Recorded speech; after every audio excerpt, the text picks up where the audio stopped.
Hi friends, സുമാലിനേഷ് കിച്ചൺസിലേക്ക് എല്ലാവർക്കും സ്വാഗതം. ഞാനിന്നിവിടെ ചെറിയ ചേമ്പ് ഉപയോഗിച്ച് മോരുകറി തയ്യാറാക്കുന്നത് കാണിച്ചു തരാം. അതിനായി ചേമ്പ് തൊലി കളഞ്ഞ് കഴുകി ക്ലീൻ ചെയ്തെടുത്തിട്ടുണ്ട്. ഇതൊരു പാത്രത്തിലേക്ക് ഇട്ട് കൊടുത്ത് ആവശ്യത്തിന് മുളക് പൊടിയും വെള്ളവും ഒഴിച്ചു കൊടുത്ത് ഒന്ന് വേവിച്ചെടുക്കാം. ഇനി ഈ സമയം കൊണ്ട് ഇതിലേക്കുള്ള അരപ്പ് തയ്യാറാക്കാൻ വേണ്ടി ഇതിലേക്ക് ആവശ്യത്തിന് നാളികേരം എടുത്തിട്ടുണ്ട്.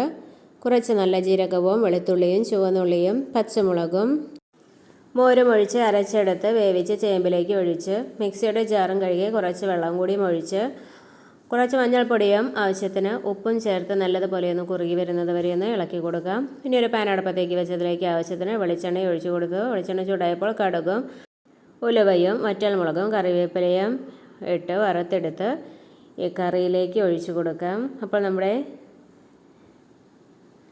ചെറിയ ചേമ്പ് മോരുകറി ഇവിടെ റെഡിയായി. ഇഷ്ടപ്പെട്ടാലൊന്ന് ലൈക്ക് ചെയ്യാനും മറക്കരുത്. ഇനി ഇതുപോലെയുള്ള അടിപൊളി വീഡിയോ കാണും വരേക്കും ബൈ.